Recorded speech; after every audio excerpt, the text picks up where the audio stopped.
საქართველოს ცენტრალური მთავრობის პროგრამული ბიუჯეტიდან მოდით გადავიდეთ საუკეთესო პრაქტიკაზე, რაც უკვე ვახსენეთ აჭარის ავტონომიური რესპუბლიკის 2019 წლის პროგრამულ ბიუჯეტზე და აი სწორედ აჭარის პროგრამული ბიუჯეტი გასული წლის ვიქმნის წარმოდგენას იმაზე ძალიან კარგ წარმოდგენას შეიძლება ითქვას თუ რატომ არის კარგი პროგრამული ბიუჯეტი და რა სარგებლობა შეიძლება მოუტანოს მთავრობას და ბენეფიციარებს ამ ხალხს პროგრამულ ბიუჯეტმა.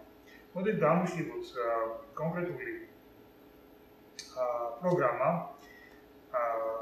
აჭარის მთავრობის. ეს არის კონკრეტული პროგრამები გამოვხილოთ უბრალოდ. აჭარის მთავრობას ძალიან მოკლედ ვეთქვით, აქვს სულ 4 სამინისტრო და რამდენიმე დეპარტამენტი. აჭარის მთავრობა მიიღო დახმარება ამერიკის საერთაშორისო განვითარების სააგენტოსგან, ტრენინგები, რომელსაც გამოიყო არაჩვეულებრივი შედეგი და შეიქმნა ის პროგრამული ბიუჯეტი, რომელიც სამაგალითოა არა მხოლოდ საქართველოს მთავრობისთვის, არამედ აღმოსავლეთ ევროპული არაერთი ქვეყნისთვის და შეიძლება ითქვას არაერთი განვითარებული ქვეყნისთვისაც. მოდით დავმეხილოთ საგზაო და სამელიორაციო ინფრასტრუქტურის განვითარების პროგრამა, რომლის მთლიან დაფინანსებას გახლავთ დაახლოებით 18 მილიონი ლარი. ჩვენ უკვე გამიხილეთ პროგრამების და პროგრამების საკითხი, ანუ თქვით რომ შედგება პროგრამული ბიუჯეტი პროგრამებისგან და რომელიც 4 წელს გრძელდება და პროგრამებისგან, რომელიც 12 თვეს გრძელდება. აჭარის პროგრამული ბიუჯეტი სწორედ ამ პრინციპით არის აწყობილი. ამ 2014 წლის პროგრამული ბიუჯეტი მოიცავს 2014-2017 წლებს. საგზაო და სამელიორაციო ინფრასტრუქტურის განვითარების პროგრამა მოიცავს 4 წელს, თუმცა აჭარის მთავრობამ ქვეპროგრამებისთვისაც, აი 2 ქვეპროგრამისთვის, რაც შედის ამ პროგრამაში, ასევე დათვალა 15-17 წლებისთვის.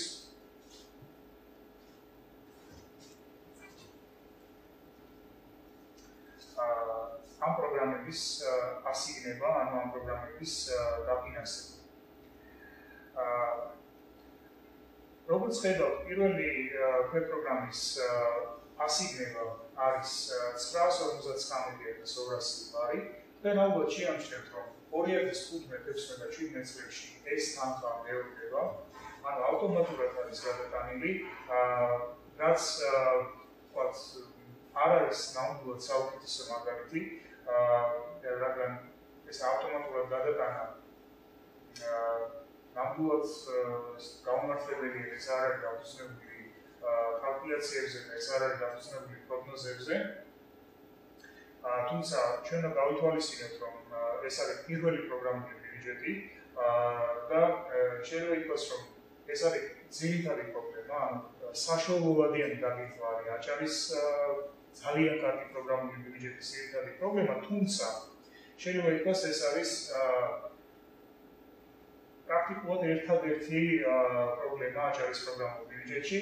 მართალია, თანხები მომდევნო წლებისთვის არ არის დაფუძნებული კონკრეტულ კალკულაციებზე და პროგნოზებზე, მაგრამ სამაგეროდ აჭარის პროგრამულ ბიუჯეტს, როგორც მოგვიანებით ვნახავთ, აქვს შუალედური და საბოლოო შედეგის გაზრდის არაჩვეულებრივი ინდიკატორები და ეს ბიუჯეტი არის აგებული იმ ხარჯ-თავისუფლებზე, რასაც საქართველოს მთავრობა არათუ ბიუჯეტში ჩასადებად, არამედ თავისთვისაც არ აღებს.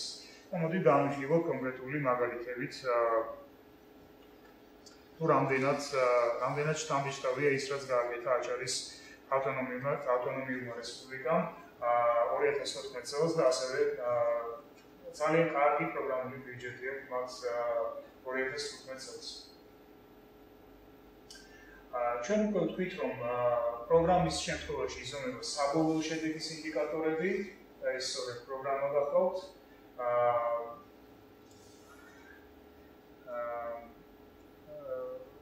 საგზაო და სამელიორაციო ინფრასტრუქტურის განვითარება, რომელიც როგორც ვნახეთ, თავისუფლად მოიცავს ორ სხვადასხვა პროგრამას.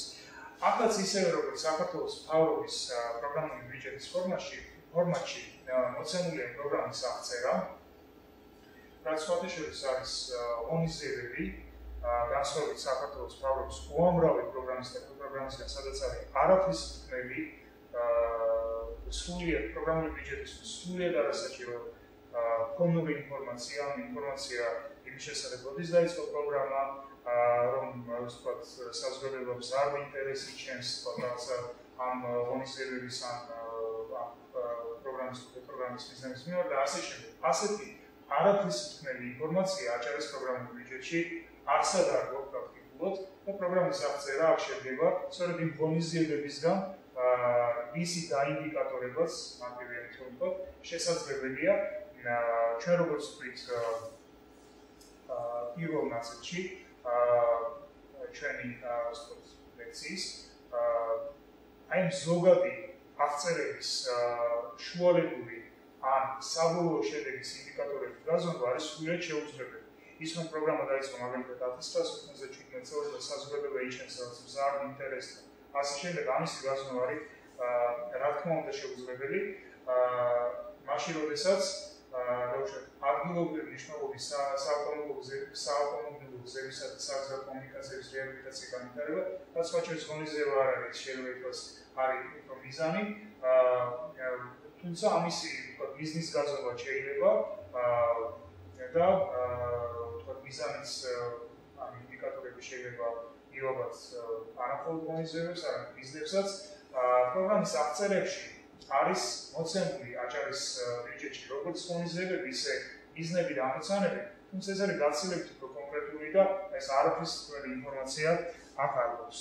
მოდით ახლა განვიხილოთ ამ პროგრამის ასე ვთქვათ კონკრეტული მიმართულებები. შეიძლება ითქვას, რომ აი ეს რაც მოცემულია დასახელების გრაფაში, ეს არის ქვეპროგრამები, თუმცა არის ორი ქვეპროგრამა მოცემული კავშირი, მაგრამ რეალურად თავისი შინაარსით ესეც არის ქვეპროგრამები უბრალოდ. ეს არის პირველი პროგრამული ბიუჯეტი და როდესაც დაიხვეწება კიდევ ეს პროგრამული ბიუჯეტი, ან ეს ქვეპროგრამები იქნება ამის პირველი საფეხურის ქვეპროგრამები, რაც განვიხილეთ პირველ ნაწილში, ანუ ეს 6 ნიშნა ქვეპროგრამები, რაც უნდა, ან იქნება 8 ნიშნა ქვეპროგრამები, ანუ უფრო დაბალი საფეხურის ქვეპროგრამები. ჩვენ როგორც ვთქვით, 6 ნიშნა ქვეპროგრამები შეიძლება მოიცავდეს თავისუფლად 8 ნიშნა ქვეპროგრამებს, ანუ ეს ერთგვარი ხოლმე ქვეპროგრამები შეიძლება იყოს, ან ეს დაიხვეწება, თუმცა შეიძლება ის რაც აი პროგრამის დასახელებაში არის მოცემული, როგორც ვთქვით, განვიხილოთ ქვეპროგრამებად. და მოგვიანებით ნახავთ, რომ თავობა ასეც პრაქტიკულად ასეც განიხილავს ამ ღონისძიებებს, რაც რეალურად არის არაღონისძიებები, არის ქვეპროგრამები. აი აქ მოცემულია პროგრამის საბოლოო შედეგის ინდიკატორები, ჩვენ როგორც ვთქვით, პროგრამა ყველგან, ეს საქართველოს ცენტრალური პროგრამული ბიუჯეტის პროგრამული განათლება თუ აჭარის პროგრამული ბიუჯეტი პროგრამის შემთხვევაში გზავნილ საბოლოო შედეგის ინდიკატორებს, ანუ საბოლოო შედეგი და 12 თვიანი ქვეპროგრამების შედეგად, რასაც მოიცავს პროგრამა და აი ამ შემთხვევაში ჩვენ უკვე გვაქვს აი ამ გვერდზე უკვე გვაქვს მოსალოდნელი შედეგები. აქვე გეტყვით, რომ უკვე შესაძლებელია მაცნეზე ეს გახობს საკანონმდებლო ძებნის საიტი, სადაც მოცემულია ჩვენი როგორც ძირითადი კანონმდებლო, ისე მეორადი ამ კანონმდებლარე აქტები და ამ საიტზე შეგიძლიათ ნახოთ უკვე ეს პროგრამული განათლება, თავად ბიუჯეტიც რა თქმა უნდა, თუმცა ყველაზე საინტერესო ნაწილია აჭარის პროგრამული ბიუჯეტისა გახლავთ სწორედ ეს პროგრამული რამეთი. და როგორც ხედავთ, აქ მოცემულია მოსალოდნელი შედეგები, მაგალითად გაუმჯობესებული საგზაო ინფრასტრუქტურა, მაგრამ არამხოლოდ მოსალოდნელი შედეგია მოცემული. აქ არის მოცემული ინდიკატორები 46.8 2014 წელს, 2015-ში 50 და შემდგომ წლებში 50. აი როგორც ვთქვით, საშუალოდიან დაგეგმვაში ჩვენ ცოტა პრობლემა გვაქვს აჭარის ბიუჯეტში, იმიტომ რომ ეს რაც აშკარაა, რომ ეს არის რაღაც ავტომატურად გადატანილი ეს ინფორმაცია, უბრალოდ მონიშნული და გადატანილი.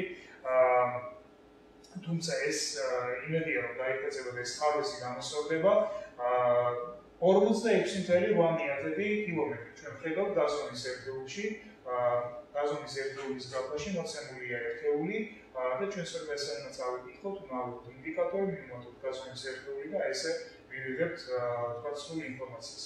ზევზე ხელოვნური ნაგებობების მოწყობა 83 ამ შემთხვევაში ჩვენ ნახავთ გაზონის ერთეულიდან, რომელიც არის რაოდენობა ნაგებობების, ან 83 ხელოვნური ნაგებობის მოწყობა იგივე.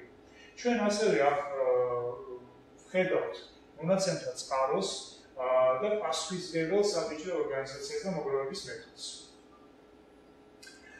საავტომობილო გზების და სამელიორაციო სისტემების მართვის დეპარტამენტი გახლავთ მონაცემთა წყარო. პასუხისმგებელიც გახლავთ იგივე დეპარტამენტი, ეს სრულიად დასაშვებია, თუმცა მონაცემთა წყაროში შეიძლება არ იყოს მოცემული პასუხისმგებელი საბჭოთა ორგანიზაცია. თქვენ როდესაც დეტალურად გაიცნობით ამ რამაც თქვენ ნახავთ, რომ ეს არ არის რაღაც ფორმალობა, როცა მონაცემთა წყაროდან ავტომატურად გადააქვს ან პირიქით პასუხისმგებლიდან მონაცემთა წყაროში ერთი და იგივე ინფორმაცია. მოგროვების მეთოდი. მოგროვების მეთოდი არის სამუშაოზე მუდმივი ზედამხედველობა დაყრდნობით. არხების რეაბილიტაციაში ასევე არის მოცემული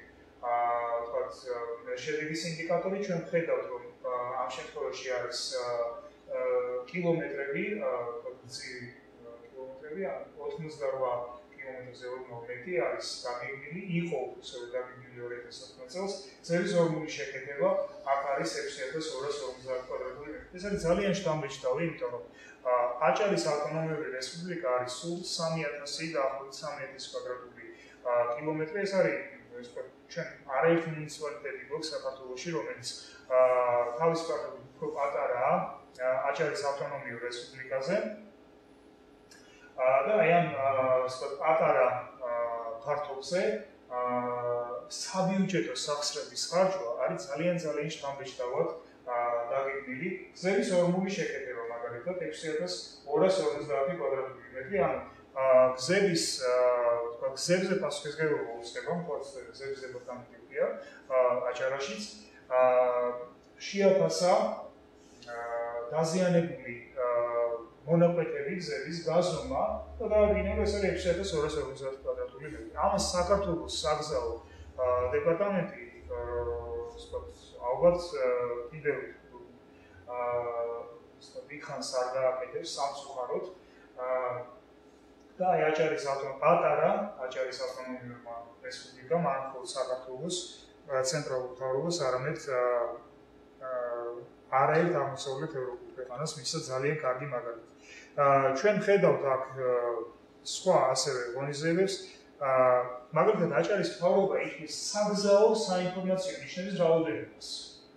გასაგებია, რომ აჭარა პატარა და საქართველო არის შეიძლება 20 ჯერ დიდი დანარჩენი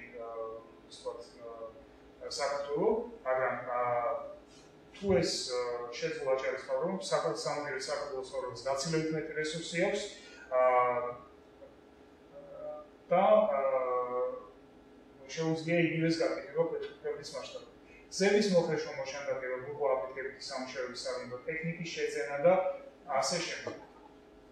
ეს ყველაფერი ეფუძნება კონკრეტულ ხარჯდავრიცხვებს.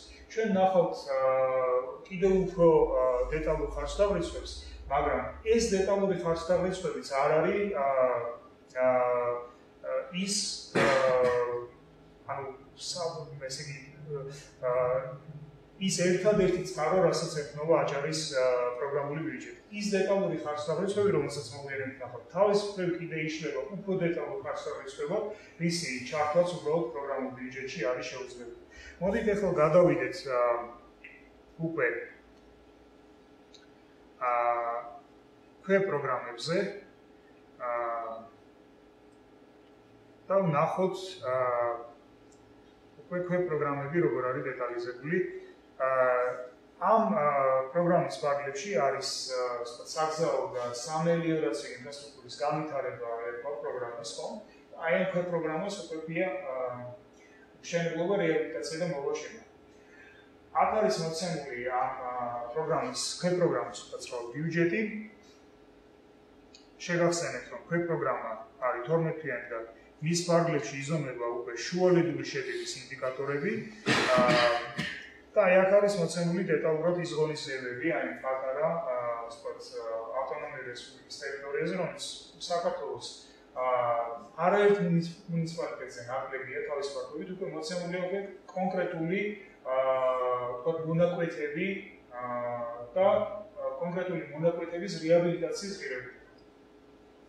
აი აქ უკვე ჩვენ ვეღარ ვხედავთ იმ ავტომატურად გადატანილ მონაცემებს, სადაც თქვენ გახსოვთ იყო გადატანილი ერთი და იგივე ასიგნება, უშუალოდ 14-15 წლებისთვის, ან უშუალოდ იყო რაღაც 50 კილომეტრი გადატანა ყველა წელს ის ავტომატურად ჩადებული. აი აქ უკვე ვხედავთ სრულად განსხვავებულ მონაცემებს, თქვათ მაგალითად ჩაქვი, თქვათ ქვედა აჭყვა, თქვათ რაღაცა ეს მონაკვეთი, მოცემული კილომეტრი, რაღაც ამ მონაკვეთის თქვათ დახასიათება. აი ამისი რეაბილიტაცია ამ მონაკვეთის ხდება 200.000 ლარი, თუმცა თქვათ მიხაური აჭის მონაკვეთის 127.000. ან კონკრეტული ხარჯ-დაბეჭდებია თითოეული მონაკვეთისთვის უკვე გაკეთებული.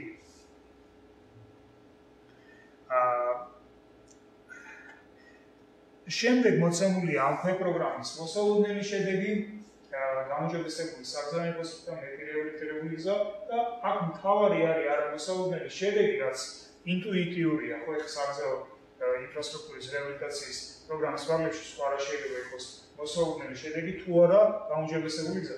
დამატებული ღირებულება და განსხვავებული ღირებულება ამ მონაცემების არის შედეგის ინდიკატორი და არა ეს რეაბილიტირებული გზა, რომელიც სოციალურ რეაბილიტაციას მოხდეს 46.8 და გაზომვა სიხშირე ამ გაზომვის 6 თვე ძალიან შთამბეჭდავია, რომ აჭარის მთავრობას აქვს ფორმები, რომელსაც ამ ბიუჯეტში ვერ ჩართავს და კიდევ უფრო დეტალური ხარჯ-დაბეჭდები, მაგალითად სიხშირის შემთხვევაში ჩვენ გვაქვს შეფასების ფორმები, ესე იგი პერიოდულობის 6 თვეში ერთხელ ამოწმებს ამ ვთქვათ შედეგის ინდიკატორს, მაგრამ აქ შეფასების ფორმები თუ როგორ ახდენს ამის შეფასებას, რასაც სხვადასხვა ბიუჯეტში ვერ ჩართავდა, აი მთელი პროცესი ვთქვათ ამ ბიუჯეტის შედგენის სწორედ ამიტომ არის ძალიან შთამბეჭდავი და მართლაც ამაღალი. თქვენ ხედავთ მოგროვების მეთოდში, თუ პროგრამის შემთხვევაში იყოს სამუშაოზე მუდმივი ზედამხედველობა და დაფუძნება, ამ შემთხვევაში არ იქნება ზედამხედველობა და მიღება ჩაბარების აქტები. ამ მიღება ჩაბარების აქტები შემოდის როგორც ერთ-ერთი მნიშვნელოვანი წყარო და მოგროვების მეთოდი. ანუ აქ იგულისხმება მონაცემთა მოგროვების მეთოდი. მონაცემებში იგულისხმება არა მხოლოდ ის რისი გაკეთებაც იგეგმება, არამედ რაც შესრულებულია ისიც. ჩვენ ასე ძალიან მნიშვნელოვანია მოკლედ დაუბრუნდეთ დროით გეგმას, რაც მოცემულია როგორც პროგრამების, ისე ქვეპროგრამების შემთხვევაში ეს გავიარეთ, თუმცა თქვენს ყურადღებას მივახტოვ აი დროით გეგმაზე, რომელიც ძალიან მნიშვნელოვანია და თქვენ ნახავთ, რომ აი ეს დროით გეგმა ასევე არ არის ესე ავტომატურად ესე შევსებული. თქვენ ხედავთ, რომ აქ არის მოცემული საფრთხე სახარჯ-დაბეჭდვა, დოკუმენტაციის მომზადება, საავტომობილო გზების ასფალტბეტონის საფარის მოწყობა, რაც თქვათ ყველა კვარტალში 4 კვარტალში გრძელდება, თუმცა ჩვენ ნახავთ პროგრამებს და თქვენ შეგიძლიათ დეტალურად გაიცნოთ, როდესაც არის ბიუჯეტი მხოლოდ მეორე კვარტალში ან მეოთხე კვარტალში ღონისძიებები დაგეგმილი. ამას რა თქმა უნდა ამას სჭირდება დაფიქრება, დაგეგმვა, დადგება თუ არა საჭიროება ბავშვი პირველ კვარტალში ამ ღონისძიებების გამოცდილების დადგება მესამე კვარტალში ხო არ დადგება მეოთხეში იქნება თუ არა საჭირო გაგრძელება ეს დროითი გეგმა არის რომელიც ესე მარტივად გამოიყურება ამ პროგრამულ ბიუჯეტში არის საკმაოდ ესეთი რთული შესაძლებელი შეიძლება ითქვას რთული იმდენად რამდენადაც მოითხოვს ის დაფიქრებას, შეფასებას, დაგეგმვას და ასე შემდეგ. მოდით გადავიდეთ მომდევნო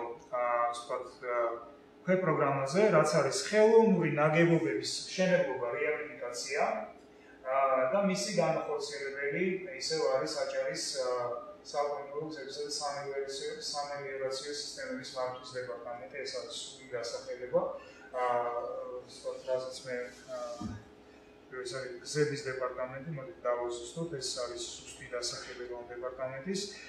აქ არის მოცემული უკვე ხიდების მშენებლობა და ასევე შთამბეჭდავია ეს პროგრამაც და ასევე შთამბეჭდავია ის ხარისხები, რაც ამ პროგრამის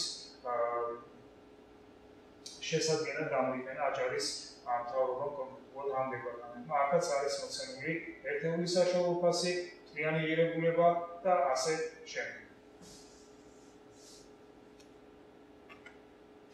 აქაც ასევე მოცემულია შედეგის ინდიკატორები, აქ არის უკვე ესე იგი ხელოვნური ნაგებობების მოწყობა, ჩვენ ეს უკვე ვნახეთ, ხელოვნური ნაგებობები 83 ნაგებობის მშენებლობა იყო დაგეგმილი 2014 წელს.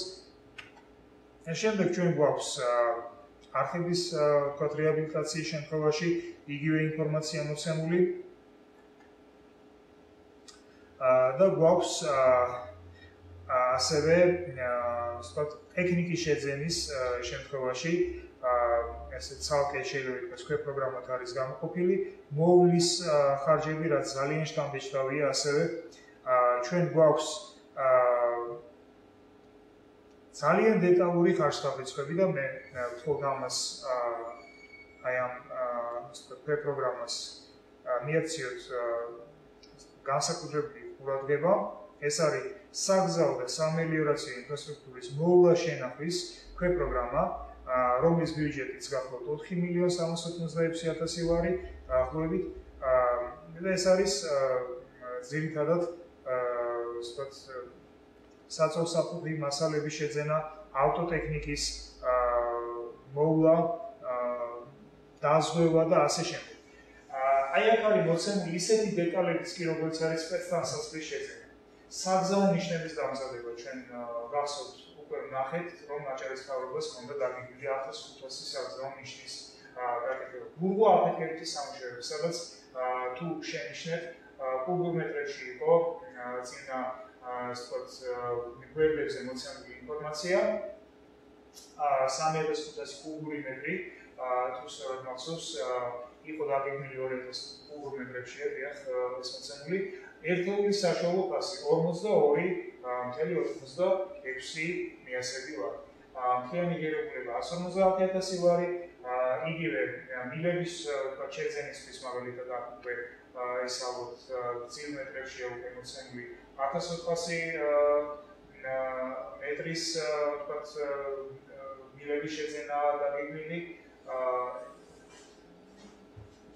მე არ მიშლებდა ეს კილომეტრები არ არის, თუმცა თქვენ შეგიძლიათ ეს ნახოთ დეტალურად. ერთეული საშუალო ფასი არის 150 ლარი, ეს კილომეტრი არ იქნება ალბათ და მთლიანი ღირებულება არის 210.000 ლარი. აქ არის მოცემული ისეთი ხარჯებიც კი, როგორც არის სპეცტანსაცმლის შეძენა, ეს ზევით ჩვენ უკვე ვნახეთ ეს და ასევე არის მოცემული პრემიები და პრაქტიკულად არის შედგენილი ეს ბიუჯეტი, რომელსაც ადგენენ კონკრეტული ორგანიზაციები, მაგალითად საერთაშორისო ორგანიზაციები, ან როცა ითხოვენ ისინი რომელისგან დაფინანსებას და როდესაც მათ ძალიან ისეთი დეტალური ხარჯთაბეჭდვის წარმოდგენის მოთხოვნების უკანონმდებლობები პრაქტიკულად აი იგივე მოთხოვნები გავიგეს და შეიძლება იყოს უფრო დეტალური და კიდევ უფრო მძიმე მოთხოვნები დაუყენეს საქართველოს აჭარის ავტონომიური რესპუბლიკის მთავრობის უწყებებმა. და აქ არის ასევე საპრემიო განაზღაურება და აქაც არის დროითი გეგმა მოცემული, რაც როგორც ვთქვით არის ძალიან მნიშვნელოვანი და მიუხედავად იმისა, რომ ჩვენ ხედავთ რა ყველა კვარტალი, ყველა ღონისძიებისთვის არის შევსებული, თქვენ ნახავთ, რომ არაერთი ესეთი პროგრამა, რომლის დროის გეგმაშიც მოცემულია მხოლოდ გარკვეული კვარტალები, ანუ ღონისძიებები გვაქვს, მაგალითად სერვისორული შეკეთება და გვაქვს ამ შემთხვევაში ოთხივე კვარტალი შევსებული, ანუ ოთხივე კვარტალის მანძილზე გრძელდება ეს, მაგრამ ეს ღონისძიების გამოცდილება, თუმცა როგორც გითხარით, თქვენ არაერთი პროგრამას იპოვეთ, სადაც ღონისძიებები შეიძლება ოთხივე კვარტალში ღარიბოს დაგიგებთ. რასაც ჭირდება, ისევ ვიმეორებ, დაფიქრება, ეს არ არის ავტომატურად მიმობნეული ეს, ვთქვათ, ამ დროის გეგმაში ეს იქსები, ეს არის დაგეგმვის და მე თავად მაგნახი ის დოკუმენტები, რომელთაც ხდება აი დროითი გეგმის შედგენა, რომელსაც რასაკვირველია ბიუჯეტში აჭარის მთავრობა ვერ ჩართავდა.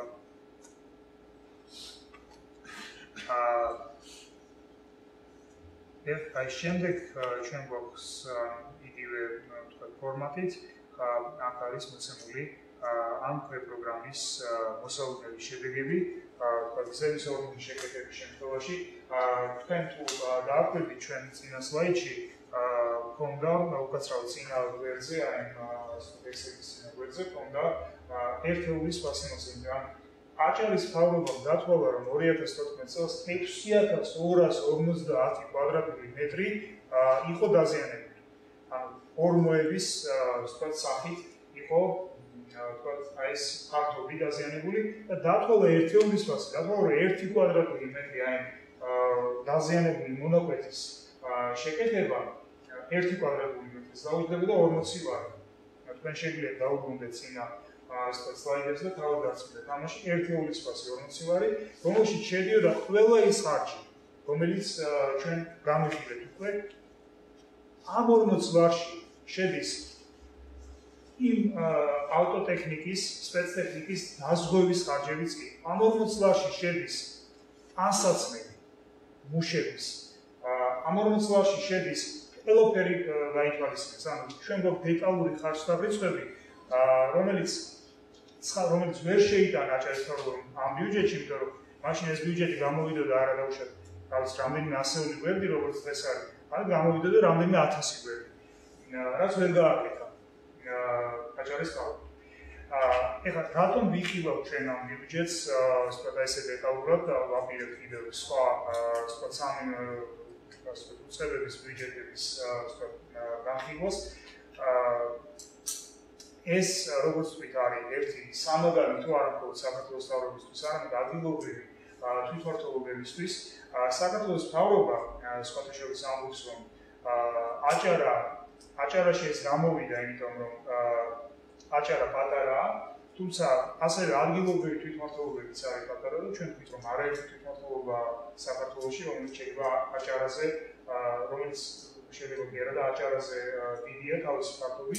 ანუ საქართველოს მთავრობას ასე ვთქვათ, არ უნდა პასუხისმგებლობის აღება ჯერჯერობით და ეს ფინანსთა მინისტრის ბრძანებით დამტკიცებულ პროგრამული ბიუჯეტის მეთოდოლოგიაში წერია, არ უნდა ჯერჯერობით პასუხისმგებლობის აღება პროგრამულ ბიუჯეტზე, პროგრამული ბიუჯეტის ხარისხზე, თუმცა შესაძლებელია ამის მიღწევა, ვთქვათ, გაცილებით უკეთესი პროგრამული ბიუჯეტების შედგენა ადგილობრივ თვითმმართველობებში, რადგან ადგილობრივი თვითმმართველობები არის გაცილებით უფრო ვთქვათ, ნაკლები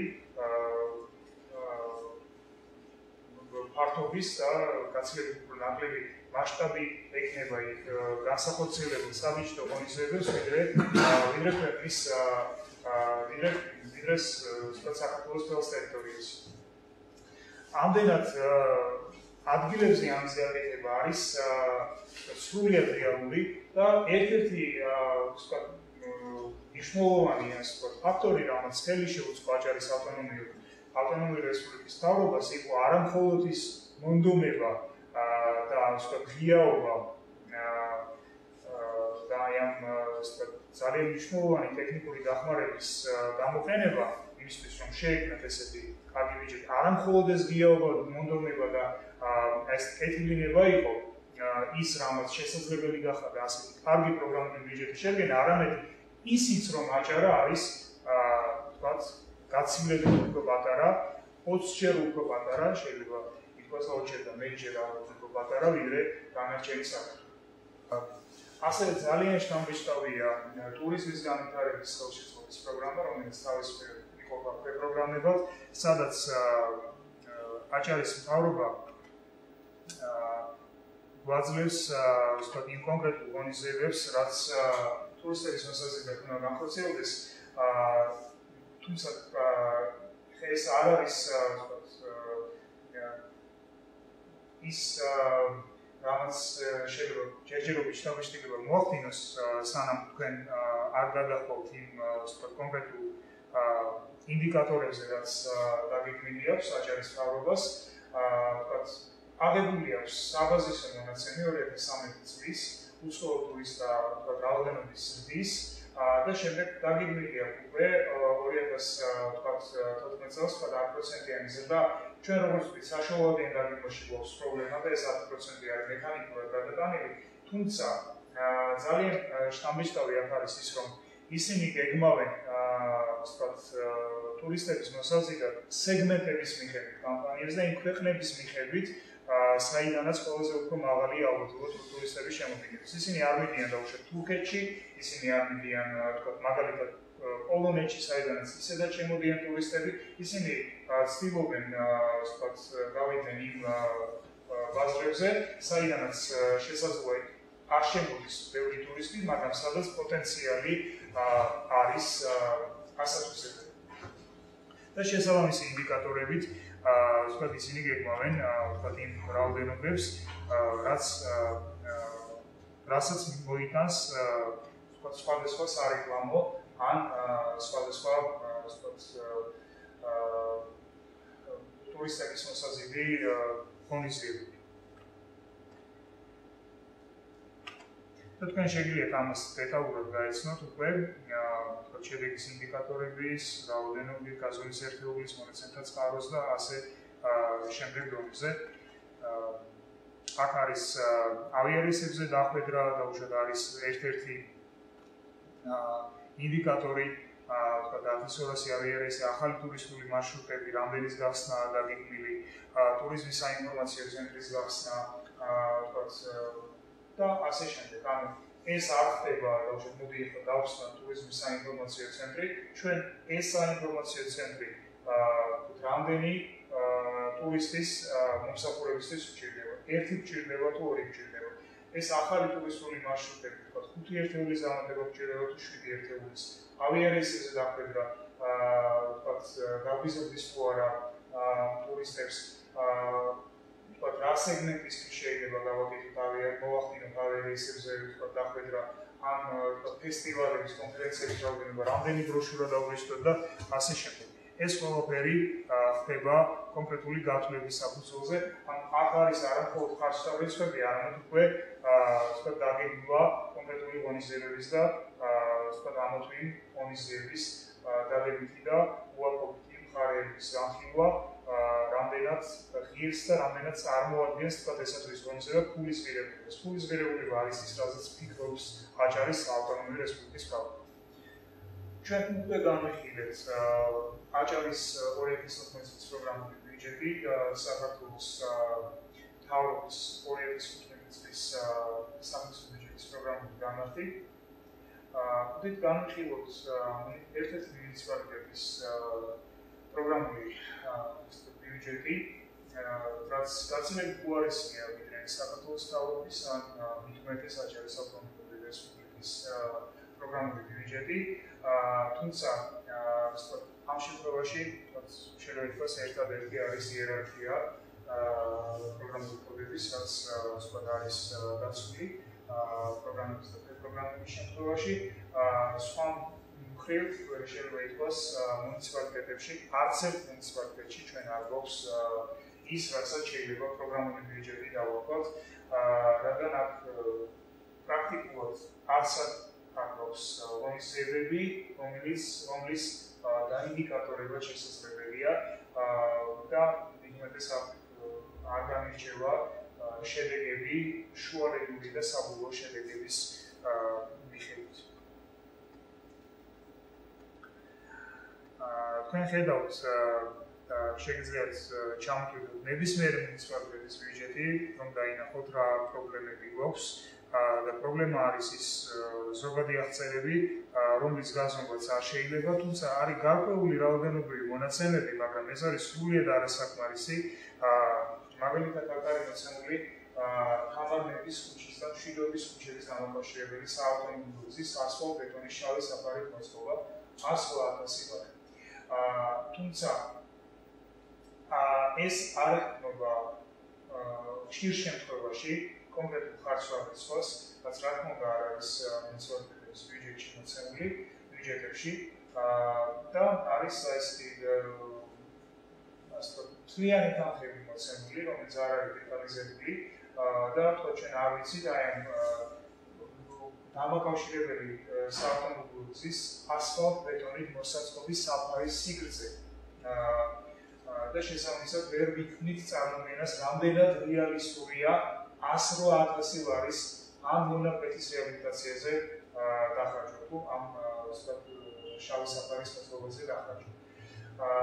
იგივე შეიძლება ვთქვათ სხვა მონაცემებზეც, ჩვენ იმის გამო რომ არ გვაქვს ჩაშლილი ერთეულის ფასის მიხედვით ამ სარეაბილიტაციო მონაკვეთების ქვემონაკვეთების მიხედვით ჩაშლილი, ამის გამო ვერ ვიქნით წარმოდგენას იმაზე, თუ რამდენად რეალისტურია ეს თანხები. როგორც ვიხართ მუნიციპალიტეტებმა შეიძლება მაგალითი აიღონ აჭარის ავტონომიური რესპუბლიკის პროგრამული ბიუჯეტისგან და რაღაც მიახლოებული დათვლები მაინც გააკეთონ, რა თქმა უნდა, მუნიციპალიტეტებს არ აქვს ის ადამიანური რესურსი, რაც აჭარას, თუმცა შესაძლებელია გაცილებით უკეთესი ბიუჯეტების შედგენა, სადაც იქნება მოცემული უფრო დეტალური ინფორმაცია. ჩვენ უკვე განვიხილეთ ერთ-ერთი მუნიციპალიტეტის პროგრამული ბიუჯეტი, მოდით ვნახოთ რა ინსტრუმენტით გეგმავენ ხდებათ დაგეგმვა ადგილობრივ მუნიციპალიტეტებს საკუთარი ბიუჯეტის, თუმცა ეს არ არის მხოლოდ პროგრამული ბიუჯეტის დაგეგმვის ინსტრუმენტი, სამწუხაროდ არ არსებობს პროგრამული არაფერი პროგრამული თლიანად ადგილობრივი ბიუჯეტის დაგეგმვის ინსტრუმენტი და ეს არის ეს განაცხადის ერთგვარიანი ფორმა, რომლითაც ადგილობრივი ხარჯავი დაწესებულებები უნდა გეგმავდნენ საკუთარ ბიუჯეტს, ხოლო შემდეგ მუნიციპალიტეტის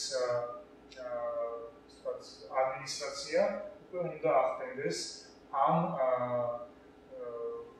სხვადასხვა ადგილობრივი საბჭოთა ორგანიზაციის მიერ შევსებული განაცხადის შეკრებას და ამ განაცხადში მოცემული უფლების შეკრებას და მთლიანად დაუშვათ შრომის ანაზღაურების დადგენას. რომელიმე მუნიციპალიტეტში დაუშვათ არის 15 ხარჯავი დაწესებულება და შემდეგ მუნიციპალიტეტი უნდა კრებდეს გადაიან 15 სხვადასხვა ფორმაში, განაცხადის ფორმაში მოცემულ ხელფასს, იუნინეგოს ოფისის კომუნალურ ტრანსპორტის ხარჯებს, კაპიტალურ ხარჯებს, თუმცა ასეთი ხარჯები უკვე აღარ არსებობს, ამას არაფინანსური აქტივების ზრდაქვია, კაპიტალურ ხარჯებს ვისმოთ, პრემიერს დახმარებას და შემდეგ და უნდა ადგენდეს საკუთარ ბიუჯეტს. თუმცა ეს ასე არ ხდება, მაგრამ ამ ფორმით შეუძლებელია ადგილობრივი საბჭოთა ორგანიზაციამ დაგეგმოს საკუთარი ბიუჯეტი ნორმალურად, ამდენად უმთავრესი პრობლემა ადგილობრივ თვითმმართველობებში გახლავთ სწორედ ის, რომ არ არსებობს ადგილობრივი ბიუჯეტის დაგეგმვის დოკუმენტი. ჩვენ გვაქვს ასევე ვალდებულების დოკუმენტი, რომელიც არის აბსოლუტურად არაადეკვატური და ის არ აძლევს ვალდებულების დოკუმენტირების ნორმალურად დოკუმენტირების საშუალებას ადგილობრივ ხარჯავ დაწესებულებას.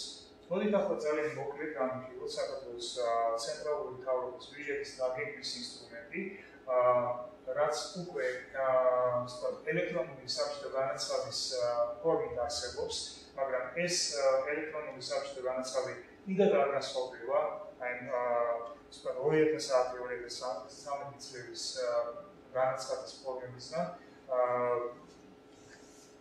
და მოდით მიუხედავად იმისა, რომ ჩვენი ლექცია ეხება პროგრამულ ბიუჯეტს, მთლიანობაში განვიხილოთ ცენტრალური მთავრობის ბიუჯეტის დაგეგმვის ინსტრუმენტი, რაც როგორც გითხარით, ელექტრონული საბჭოთა განაცხადისგან, რომელიც ამჟამად გამოიყენება, დიდად არ განსხვავდება.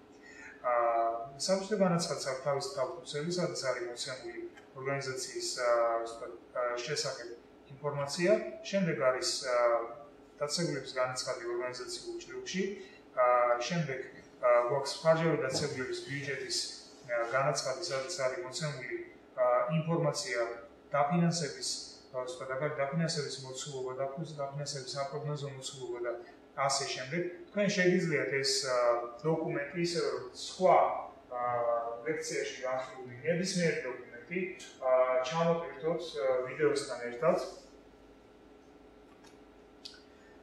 ჩვენ გვაქვს აქ ასევე შტატით გათვალისწინებული მომუშავეთა რიცხონება, რაც თავადაც შეგიძლიათ დაათვალიეროთ.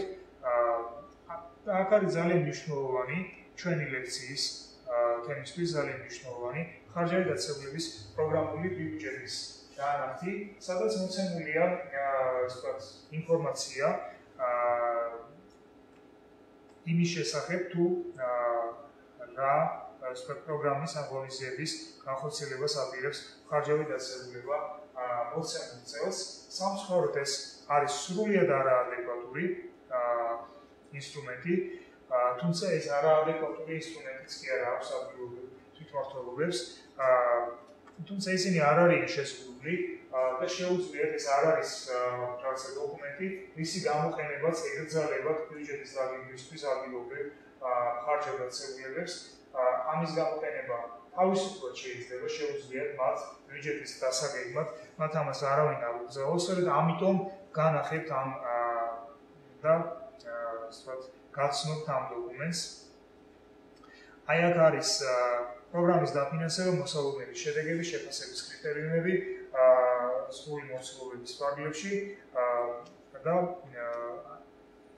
შეფასების კრიტერიუმები არის დამატებული. ასიგნებები, აქ ისევ ეს არის მოცემული, აქ არის მოცემული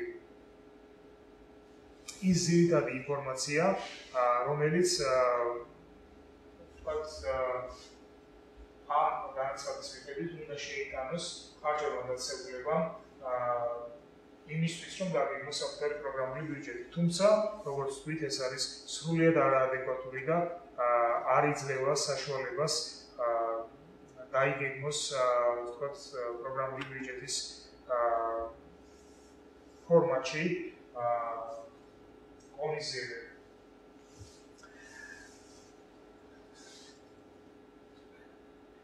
ახლა დავუბრუნდეთ ისევ ჩვენს პრეზენტაციას. ჩვენ განვიხილეთ უკვე საქართველოს ცენტრალური მთავრობის, აჭარის ავტონომიური რესპუბლიკის ერთ-ერთი მუნიციპალიტეტის ბიუჯეტი. ჩვენ ასევე განვიხილოთ 2013 წლის საქართველოს ჯანდაცვის პროგრამების ბიუჯეტის ალტერნატიულ პროგრამული ბიუჯეტის ალტერნატიულ რედაქციას, რაც ერთ-ერთმა საერთაშორისო ორგანიზაციამ შესთავაზა ჯანდაცვის სამინისტროს, თუმცა მანამდე გავიაროთ კიდევ ერთხელ ის პრობლემები, რაც პროგრამული ბიუჯეტის პროგრამული ბიუჯეტის დაგეგმვის გასაუმჯობესებლად ძალიან მნიშვნელოვანი. ეს არის პრიორიტეტების მიზნების ღონისძიებების იდენტიფიცირება. აი ამ პრობლემის საილუსტრაციოდ მოდით განვიხილოთ პროგრამული ბიუჯეტის ნამდვილად პროგრამული ბიუჯეტის ფორმატის ნიმუში, მოკლე ნიმუში, არსებობს ოფიციალური დეტალური ფორმატებიც, თუმცა უმნიშვნელოვანესი ინფორმაცია, რაც უნდა და მინიმალური ინფორმაცია შეიძლება ითქვას, რაც უნდა იყოს პროგრამულ ბიუჯეტში, ეს არის პრიორიტეტები, მიზნები, ღონისძიებები, მიღწევის ინდიკატორები, რისკები, რისი იდენტიფიცირებაც აუცილებელია, ბენეფიციარების რაოდენობა, შესრულებაზე პასუხისმგებლები და ვადები, დაწყება და სხვა. ეს არის მინიმალური ინფორმაცია, რაც პროგრამული ბიუჯეტის ლოგიკური ჩარჩოს ფორმატს აუცილებელია კონდეს. აი ეს გახლავთ სწორედ ლოგიკური ჩარჩოს ფორმატი, ჩვენ ის ფორმატი, რომელიც განვიხილეთ საქართველოს მთავრობის პროგრამული ბიუჯეტის შემთხვევაში ვერ ჩაითვლება ლოგიკურ ჩარჩოდ. თამამად შეიძლება ითქვას, რომ აჭარის ავტონომიური რესპუბლიკის პროგრამულ ბიუჯეტს აქვს ლოგიკური ჩარჩოს ფორმა, რაც შეუცვლელი ფორმატია, ამაზე უკეთესი ჯერჯერობით არაფერი მოუგონია. აქ შეიძლება ვთქვათ, ვერ შევთანხმდეთ იმაზე, რომ პრიორიტეტი, რომელიც არის ყველაზე უფრო ზოგადი ერთობლიობა, მიზნების და პრიორიტეტის სიმბოლო პროგრამა, თუმცა ეს მოცემული ერთობა, პროგრამას და პროგრამაზეა აგებული ჩვენი პროგრამული ბიუჯეტი, თუმცა ეს ამის შეცვლა შეიძლება და შეიძლება ვთქვათ, დავისწრებოდი პრიორიტეტები, თუმცა ალბათ მაინც ამ ეტაპზე ადგილობრივი თვითმმართველობებისთვის რეკომენდებულია ფორმატის გამეორება. ჩვენ აუცილებლად უნდა კარგად გავაცნობიეროთ გულისხმობ ადგილობრივ თვითმმართველობებს, რომ ამ ფორმატის გამოყენებას ცენტრალური მთავრობა ვერ აგიკრძალა.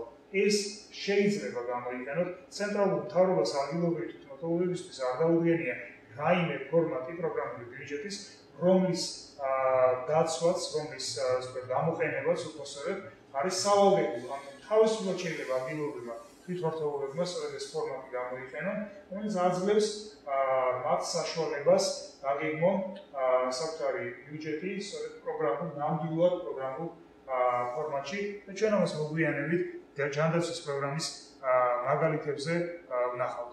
მეორე პრობლემა არის, რასაც ჩვენ ვისაუბრეთ, შუალედური შედეგის და საბოლოო შედეგის ინდიკატორების იდენტიფიცირება, რისკების ანალიზი, რაც უკვე გამოჩნდა ჩვენს ფორმატში, რომლის შევახსენებთ ჩამოთვლის საშუალებაც თქვენ გექნებათ ვიდეოსთან ერთად და განხორციელებაზე პასუხისმგებელი დანაყოფების განსაზღვრა.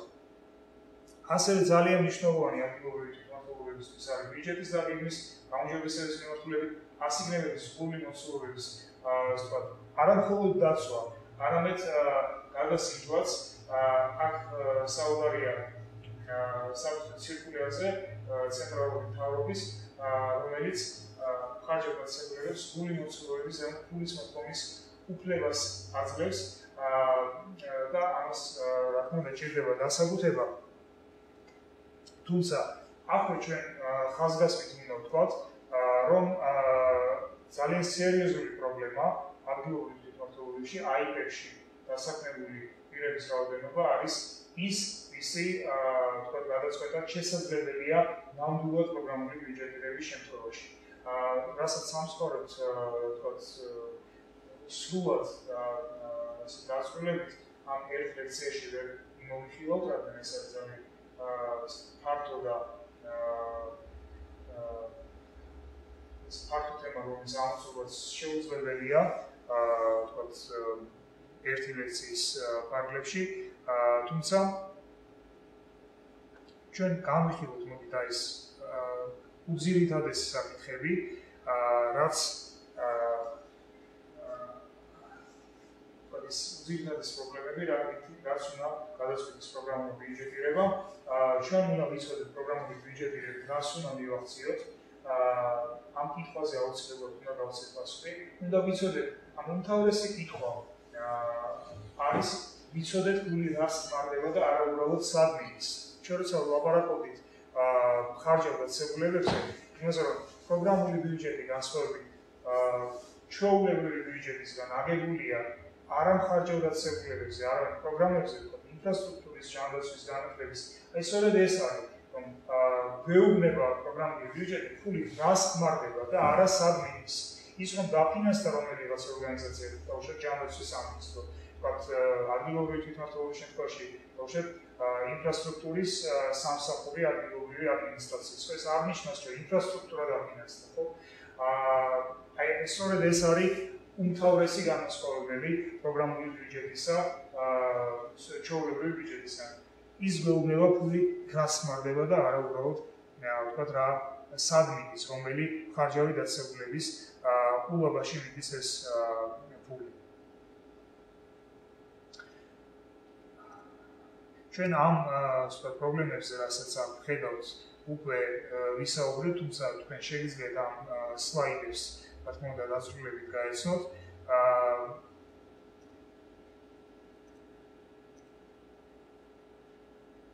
და ძალიან მნიშვნელოვანი სამი დოკუმენტი, მითიც ვამთავრებთ ჩვენს პრეზენტაციას, არის წლიური ბიუჯეტი, პროგრამული და ფინანსური ნაწილი. ჩვენ პროგრამულ ნაწილს შევეხეთ ჩვენს ლექციაში, თუმცა ძალიან მნიშვნელოვანია ფინანსური ნაწილი და მისი დამოუკიდებლად, ასე ვთქვათ, ის არის ის ნაწილი, რომელიც პროგრამულ ბიუჯეტთან ერთად უნდა განვიხილოთ, ან თქვენ უნდა განვიხილოთ, რადგან სხვაგვარად სრულ წარმოდგენას ვერ შეიქმნით, ვთქვათ, დაგეგმილ ღონისძიებებზე და მიღწევა შედეგებზე და ასე შემდეგ. პრიორიტეტების დოკუმენტი არის ასე ძალიან მნიშვნელოვანი და სოციალურ-ეკონომიკური განვითარების გეგმები, რაც ძალიან ხშირ შემთხვევაში არ არის მიბმული ადგილობრივი თვითმმართველობის წრიულ ბიუჯეტთან. ანუ სოციალურ-ეკონომიკურ გეგმაში მოცემული განვითარების გეგმაში მოცემული ღონისძიებები არის ცალკე, და წრიულ ბიუჯეტში მოცემული ღონისძიებები არის ცალკე და ძალიან ხშირად ყოველგვარი გეგმა არის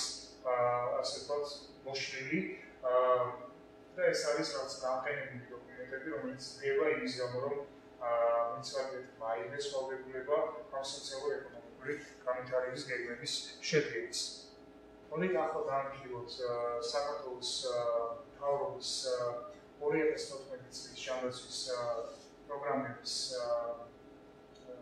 ნამდვილ პროგრამულ ფორმატში შედგენილი ბიუჯეტი, დავასრულებ ვახსენე 2013 წლის ჯანდაცვის პროგრამული ბიუჯეტი, ეს არის 2014 წლის, სადაც მოცემულია ასებული რედაქცია ჯანმრთელობის დაცვის პროგრამის, სადაც დასაწყისში ლექციის განვიხილეთ 35.03 ალბათ გახსოვთ, 35 გახლავთ ჯანდაცვის სამინისტროს კოდი, 03 ეს არის ჯანდაცვის პროგრამების კოდი. აი აქ არის მოცემული თვალნათლი რა პრობლემებია ჩვენს პროგრამულ ბიუჯეტში. პროგრამა, როგორც უკვე იცით, მოიცავს 4 წლიან პერიოდს.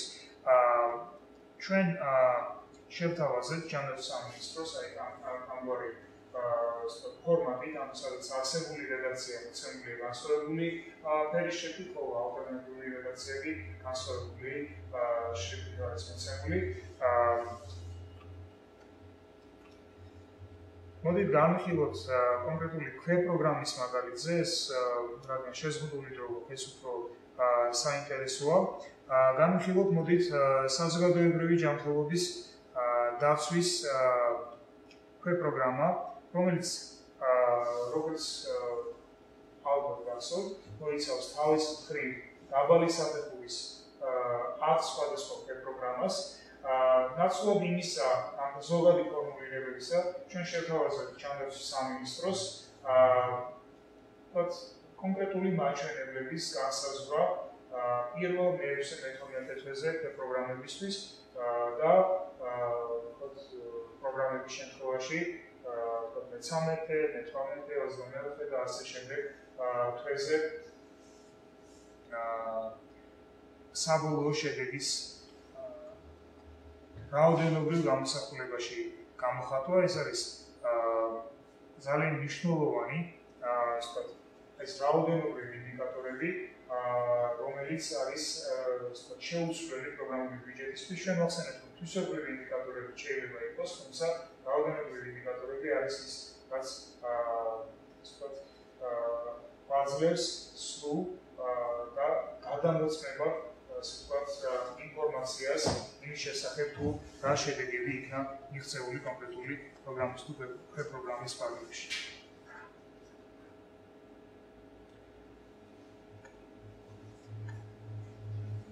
მაგალითად, სკრინინგის პროგრამის შემთხვევაში ჩვენ გვაქვს თქვენ ხედავთ არსებულ რედაქციაში რამდენი ინფორმაცია ამოცემული, ხოლო ჩვენს მიერ შეთავაზებულ ღონისძიებებში, სადაც სხვა შორის გამყოფილია მიზანი, ღონისძიებები, რომელსაც მიღებულია თავისუფლ ინდიკატორები, ამდენად სრული ინფორმაცია გვაქვს, სადაც არის თუ მაგალითად არსებულ რედაქციაში არის ზუსტ საშუალო სოციალის კოლორექტორი და პროსტატისტიკური სკრინინგი, ჩვენ გვაქვს ჩაშლილი უამრავ სხვადასხვა ღონისძიებად, რაც იძლევა და ეს ღონისძიებებში გვაქვს ისეთი ინფორმაციის მიღება, როგორც არის ასაკის სქესი და ასე შემდეგ.